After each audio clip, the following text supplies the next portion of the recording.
What is going on, everybody? I'm Bobby Fi. Welcome to QLTV. We're going to be doing a little breakdown of tonight's slate, both from a DFS and sports betting perspective. I wanted to show you real quick. We're going to highlight the BetQL. We're going to talk a little RotoQL. And again, I asked you to come on and say hello when you get into chat. Bring up the guys you like. Bring up the plays you like, the bets you like. A couple things I wanted to touch on really quick before we really get into some of the details. Just want to point out that BetQL's model is now 21-7 across all 4- and 5-star bets over the last 3 days. We have a 4-star one that I'm going to give away in just a little bit. But that's 75%. Again, we'll take 75%. Since the break, we've been about the same with the 3, 4, 5-star picks. It's been really, really good. So it's pretty cool. And also, we've launched new pricing structures to take advantage of. So go to betql.co to take advantage of and enter BobbyFi and get your first 30% off your first month. So go ahead and do that now. One other note I wanted to mention is that BetQL's XFL product is completely free for a limited time. I would take advantage of that ASAP because there aren't a lot of people providing great information out there, and I think that BetQL is certainly one of the better ones. So having said all that, just getting into tonight's slate, we'll get into some DFS, but I wanted to show you just the free game we have today up here at BetQL.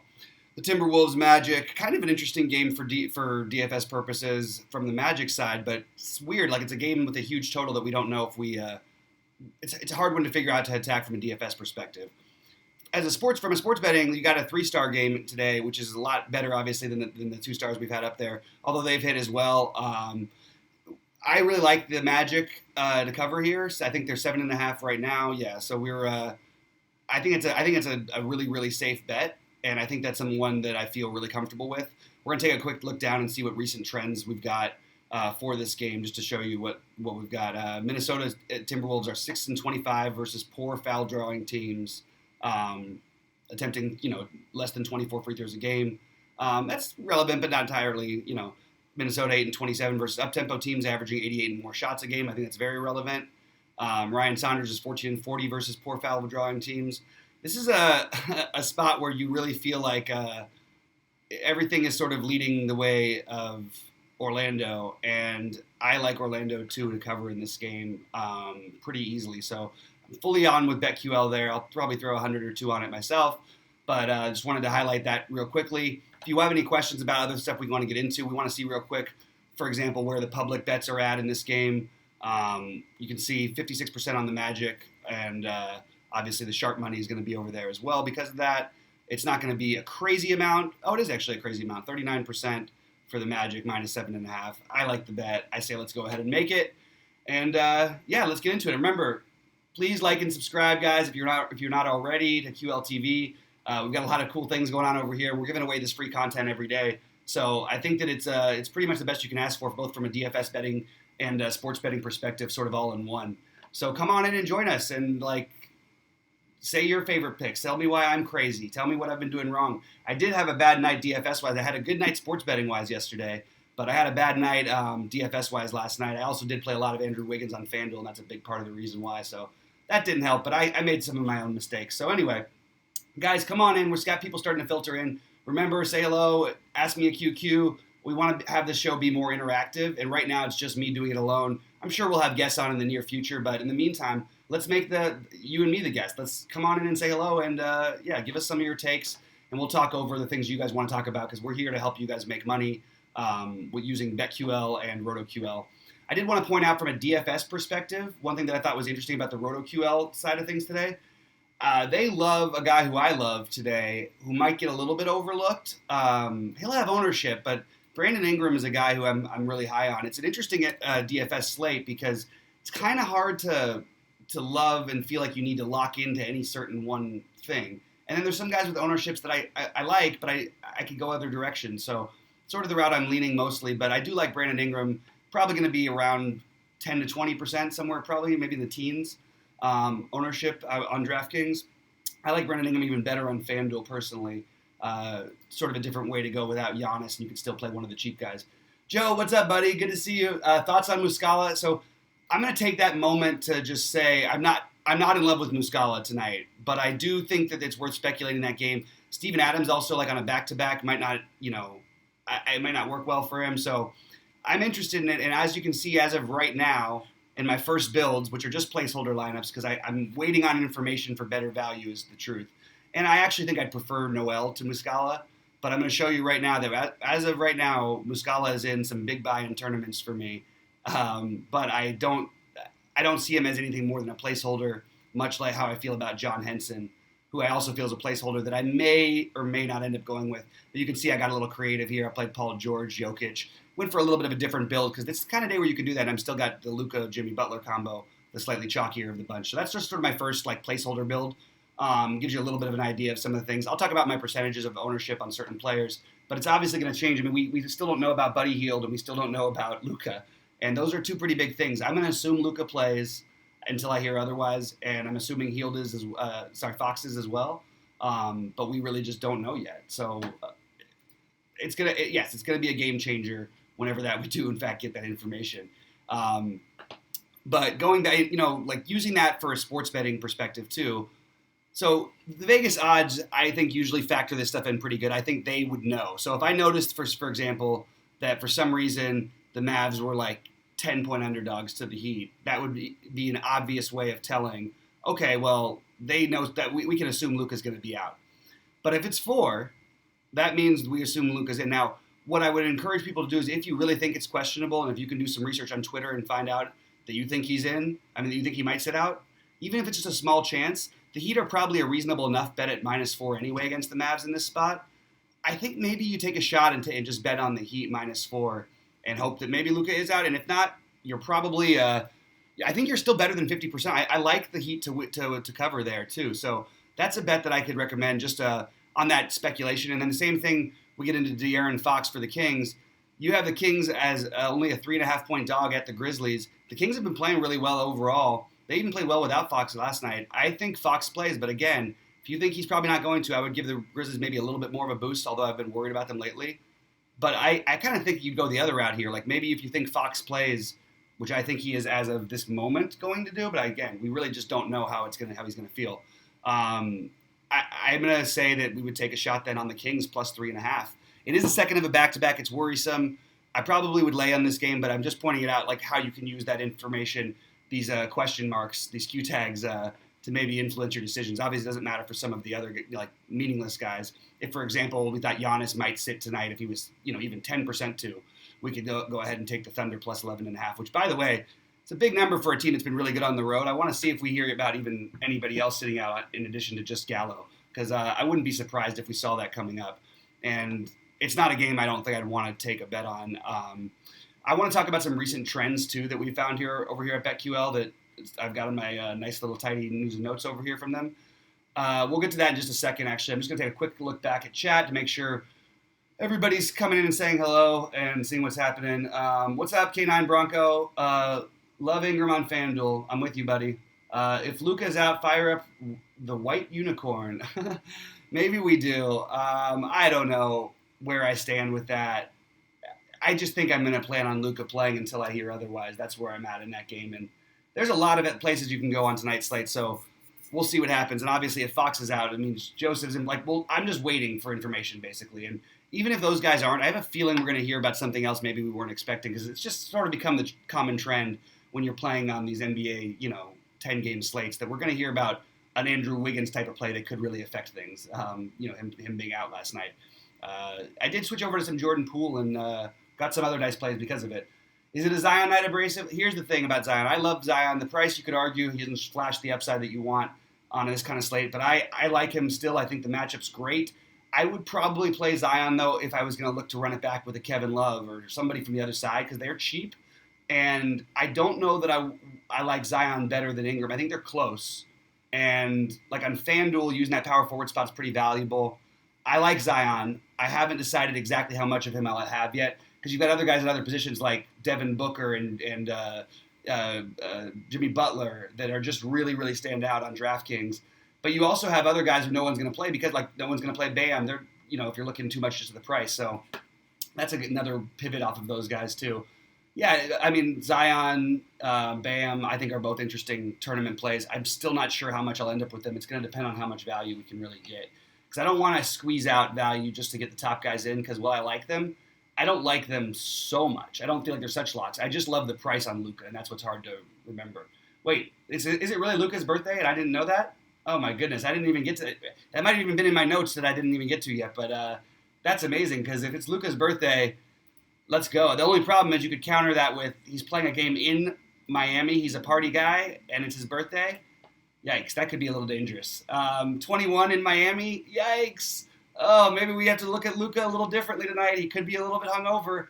Um, Dude, that's one of those that can definitely go one way or the like. It could go either way, and I'm not sure which way to expect from Luka. I love Luka, but I actually don't know if that helps. I think that makes me like him less, to be honest with you, especially because they're in Miami the night off beforehand. Yikes! I don't know. It just feels bad. Hopefully, he'll party after the game and put up 75 to 85 for us during the game. So we'll keep an eye out for that.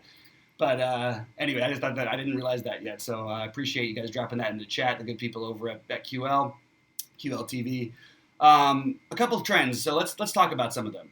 So we already talked about our free game, by the way, which, I mentioned we see right here that we have Orlando. We showed what the sharp picks were.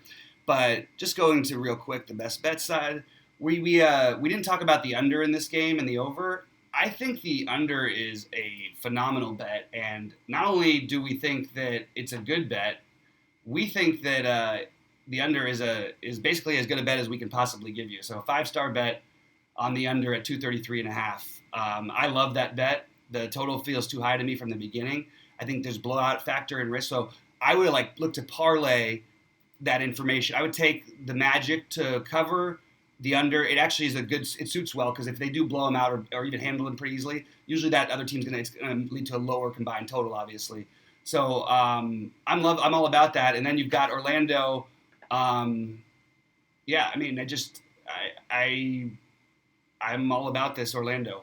Let's load up on that game. That's a huge. I feel like it's a huge edge, and that's great information that we've got for free today from the people at BetQL. One thing also to note on this too is that the Magic are 15-5 against the spread against teams with winnings percentages of under 400 at the time of their matchup. That's another. Just if you don't like the Magic, I mean everything's going to tell you Magic tonight. I think you go with it, and it's not like these aren't passive nothing trends. These are significant ones. These are important. I suggest you check out all this free stuff on the page.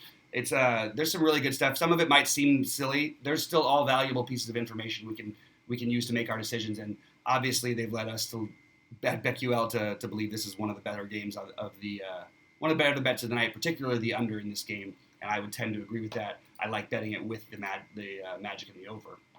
Another thing I want to point out, Miami's 23-4. We talked about that game. How I like Miami in that game. 23-4 and 17-9 against the 23-4 overall, 17-9 against the spread at home this season. Only 4 points for a team this good is definitely something that I'm noting, especially with dude, you got to say there's a 10% chance that Luka definitely maybe had one too many last night, right? Or even in the middle of it, it's his 21st birthday and he's in Miami and he likes to have a good time. It's got to be at least something we consider. Can we get some research on this? Next, I promise you in the future I'll be better about researching that. I'm usually all over the narrative. There just was so many games today and so many other things to look at. I didn't even factor it. Also, maybe he sits now more likely because of the thumb, but I don't think he's going to sit out on his I don't know. It's a tough one to figure out. We'll hopefully by the end of the show have a better feel for what's going to happen, or certainly hopefully have a starting lineup at least by later in the day. I'm going to jump back over to chat for a little bit, see if there's any more thoughts and questions. Looks like there is. Luka's birthday, 20. Yeah, Abrasive's with me. Oh man, Abrasive, I'm with you here a little bit. Luka, Cardi, Martin, Prince, Boucher, Jokic, Pat Bev. So wait, you're playing. Why are you assuming that Boucher is in play, and why are we assuming that? Did I miss information since the show went on? Because I have Serge Ibaka playing, and he's obviously a really strong play on FanDuel. I'm sorry, on DraftKings. But you're saying right now that we're going to want to get some Boucher. I don't want Boucher unless I hear that that he's out. He has to be out. There's absolutely no way you could play Boucher. I mean, you could, I guess, and just hope for the blowout run, which has happened twice. I just don't. I can't sign off on it with Ibaka playing. I just think it takes just a bad stroke of a good stroke of luck for it to work for you. So I don't really like that, to be honest with you. All right, let's get into it a little bit more. I've got a few more questions here that I want to get to before I get back to some more BetQL, RotoQL stuff. Yeah, I just don't think you can.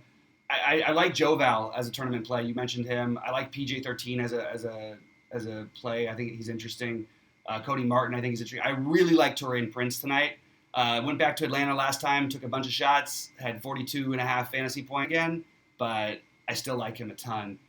Uh, all right, Joe. No, I wasn't trying. Sometimes the way I come across when I convey things is hard-minded. That's what you want, though. You want you want a hard take. You don't want an easy guy who's just gonna say, "Oh yeah," like on certain other sites that will leave nameless. Like people talk about, they'll name 95 plays on a slate. You can't play all of them. If you're mass multi-entry and you want to get whatever, talk about who you're playing and who you like, not about just these random things. That's what drives me crazy. PG-13 doesn't have a minutes limit, as far as anybody said. This is a very loose minutes limit that they're talking about with him. So I don't know what to trust. I have no reason to think that he's just going to not play minutes, or that he would It could go either way. It's a high risk play with a massive amount of upside, even at a 28-minute limit, which I don't think is actually official. That I think is just like a loose. We're keeping an eye on him. I do think they are taking careful with him. This is an important game. They're now just one game ahead of my Rockets, and they're now what are they? One back of Denver. So this is a huge game. I would imagine if they're going to let him play a little bit, they need to get more minutes with these guys together, because to be honest, the Clippers haven't looked that good to me this year. And getting to that game, I wouldn't bet on that game at all. I would look at what the BetQL people had to say about it, because for me, that's a stay away. I don't feel good about any part of that for straight betting. But I do for DFS love the unowned Jokic and the unowned Paul George on this slate as a back and forth. I think that's a nice little late night hammer. You might get more information too by then, where you can pivot over to who can you pivot to? I guess you could. It would be Murray and Leonard if you did it right. But anyway, I just think it's a really interesting spot to go with. So just keep that in mind as you guys keep going. I really appreciate the questions. Keep them coming, guys. I'm going to get back to some other trends, some other recent things we've noticed. Sharp bettors are really heavy on the Pelicans versus the Cavs at minus 12.5. That worries me, because I really like that game for DFS purposes, but I definitely can agree with it. It's a dangerous spot. 12.5. I don't like doing that in the modern NBA, just because there's too many threes ways it could happen. Especially the Cavs are they'll chuck. You know what I mean? They got guys that'll chuck. I don't want to go there, and I don't want to go with the Bucks versus the Thunder either. That's what the sharp bettors are doing. I think you're better off staying away from those games. Those spreads are too high for the modern NBA, where the three-point shot can literally that's what makes a team like Washington so hard to figure out. They maybe should get killed all these games, like tonight against Utah. They shoot so many threes that if they just get reasonably hot, they're going to be in any game where they get reasonably hot, even if they're a far worse team. It's just a different way of, that's why I don't like going with that. The Thunder are 21-6 against the spread on the road. That makes more sense to me betting on them than it does on the Bucks.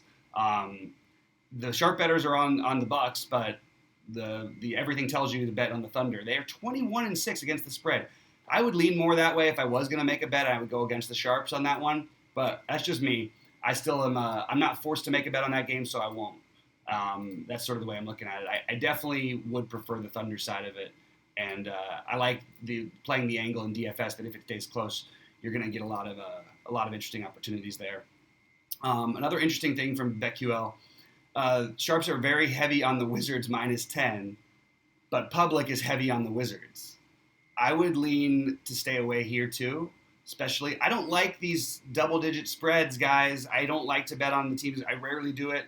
I would just lean Wizards cover, but I'm not going to make that bet. I'm sort of with the public there. I'm sort of hopeful too, because I like a little Bradley Beal. One interesting thing from a DFS perspective I want to point out about the Jazz that I noticed, they've given up the biggest games of the season pretty much every year while they were great defensively, and they're nowhere near as good as they used to be. But every year they do that, because what happens here, everybody's had their biggest game. So when I see the Jazz tonight with a guy like Bradley Beal, I'm like, he's put up 50, 61, and 72 in his last 3 games. We would be happy with any of those numbers tonight, I think. So just wanted to mention that one real quick. Going to jump back into the chat and see if there's anything else. There's a few other things. Clippers are 5-0, winning by 12.5. Average fully healthy. Oh, but this is not a normal. I mean, they're playing this team with a better record than them. This is not like they're a cupcake team at home. So I'm not going to go there personally.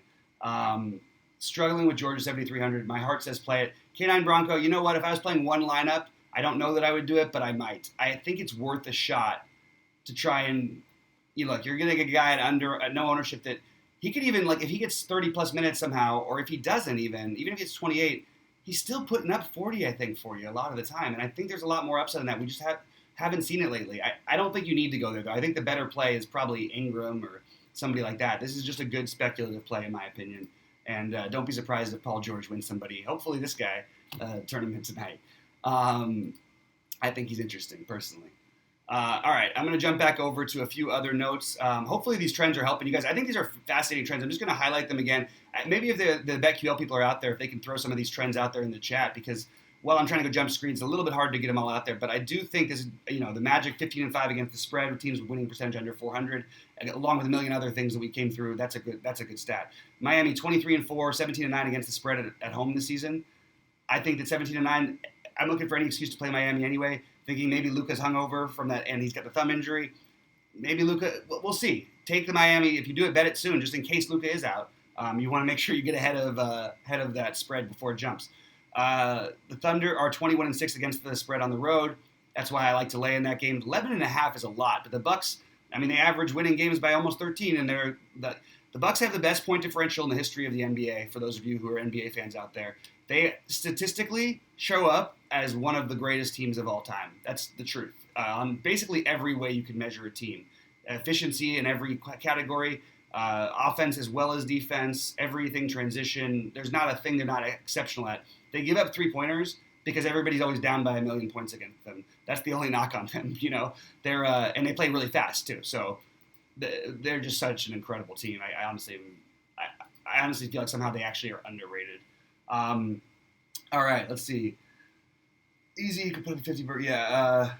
Hit the like button. All right, Joe. Thanks for reminding guys. Give us the like button. Give us the like, this thumbs up. Like and subscribe to QL TV if you're not already doing so. We want to keep this format going, and it really means a lot to me personally. We're giving you the free content for free every day, guys. Please listen to us and ask your questions. Let's get into some other questions. You want to talk more DFS? We'll get into that. I'll actually take a minute to show you guys my FanDuel lineup real quick, because I know one of the comments I get the most is that just to show you what I'm actually planning to do at least at one point of the day is a great one. And the other show I did with Sheets earlier today, he came in fourth in a tournament last night.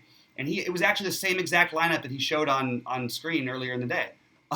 So you could have just made money by copying that one. Now this one I'm going to make some tweaks to, but this was my first sort of go of it as a FanDuel build for today. I like this. I decided to basically stack and pray in the Cleveland-New Orleans game. I didn't take a ton of New Orleans because I actually think the matchup is better for Cleveland, and I couldn't quite figure out how to price it right. I really wanted to play Prince, and I wanted to play Trey and Luka. So it was a little bit tricky for me. I also would like to upgrade my shooting guards, but this was again placeholding lineup. I'm gonna have more different exposures to different guys, over here. This was just the first thing that came to my mind as a placeholder for today.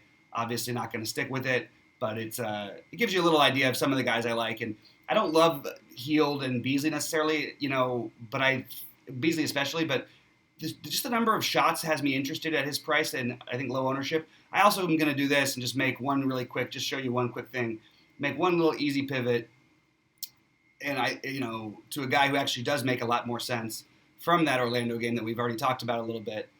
And he definitely makes more sense than Beasley. He's definitely the better play probably here, supposedly. But I'm looking at usage and what it would be for Beasley versus Fournier.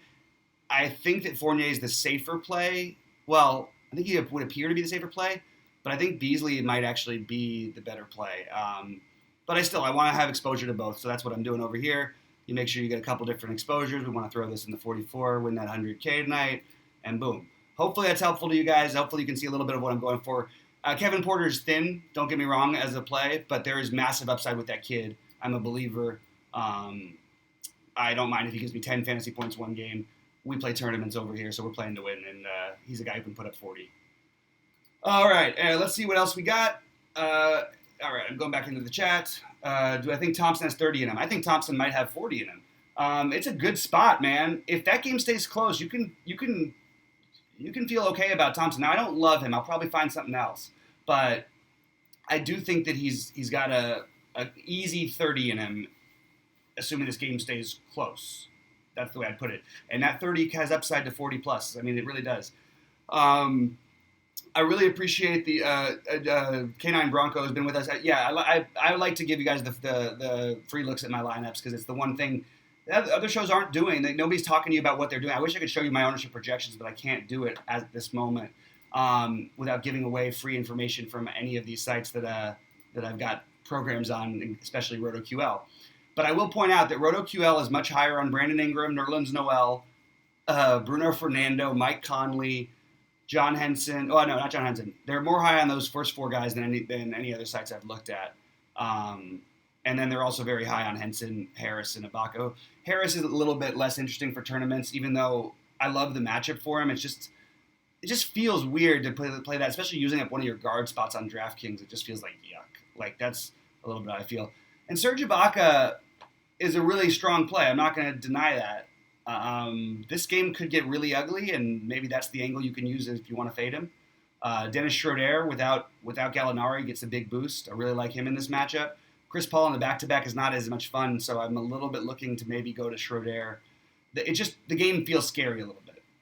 I'm going to jump over to what we just got from Michael Porter Jr. Absolutely, Michael Porter Jr. is in play for tournaments. You might get 10 out of him, but you might get 40 out of him, and I love him at 3,700. I think he's a really, really an interesting tournament play. The matchup sucks for him, to be honest. The things he does well, this is not a great matchup for him. Another guy, though, in that game who's going to way off the radar, look out for Montrezl Harrell to have a game tonight. That's my sort of like weird, bold call. Like, I don't want to go heavy on him, but I want to be well above the field, which wouldn't take much. Any significant changes in ownership? Nothing's happening, man. We need the news on Luka. We need the news on Fox to be official before we can do anything for set it in stone. So we're waiting on it, buddy. We need the info. I'm with you. Anyway, guys, appreciate you all coming in anyway. Please give us the thumbs up. We've got about 5 more minutes, and I don't want to. We'll do longer ones in the future. You guys know I do other shows. You know I did the last the show with the Wise Stream yesterday. Don't forget to follow me at BobbyFi on Twitter and BobbyFi Live. All that stuff. I just want to make sure that we're making the best show we can for you guys. So if we're not, let us know. And if we are, give us the thumbs up. I want to make it the best experience possible. So I'm trying to give away what I can within the confines of, look, it's really top level premium information that I would be giving away for free. And we're giving it away, we give a little bit away for free every day over here at BetQL, but I can't do all of it. In Joseph if Fox is out, yes, I like Joseph if Fox is out, especially with the lack of value. That's my definite answer to that one. Guys, if you haven't hit the likes button yet, and you like the show, I'm gonna come for you because we need more likes here. Come on, let's get this train moving. I want to go over a few other notes that I sort of went over earlier, but I want to just point it out again. The BetQL model, 75% over the last 3 days in 4- and 5-star bets. That's an awesome deal. We added new pricing structures. Go to betql.co, enter BobbyFi at checkout, get your 30% off your first month. BetQL's XFL product is free. There is not good content out there for XFL almost anywhere. There's like 1 or 2 sites that I could actually say I even would look at other than BetQL. Get it for free right now, quick, before we run out of doing that. Another thing, Magic, great bet. 3-star over here. I actually feel even better about it. Take the -7.5. But the real big bet, take the under. That one I feel really good about. I'm not going to say it's a lock, but it's as close to a lock as I'm willing to say for a straight sports bet that I believe. I'm in on it. BetQL is in on it. We're all in on it. Let's get money on that game. All right, guys. I'd love to have a Q&A, like a QQ sort of way of answering the show. So let's get that going. Am I going live with sheets today? I'm thinking about it, Abrasive, but we'll be doing some live shows later. More closer to lock some days on BetQL. So make sure you're following on QL TV. Make sure you're following us over here. And with that, I mean, we're basically going to get out of here. So I'm going to leave it up for a minute. I might be quiet for a second. And I'm going to give you guys one more quick glance at each of my lineups on FanDuel and DraftKings.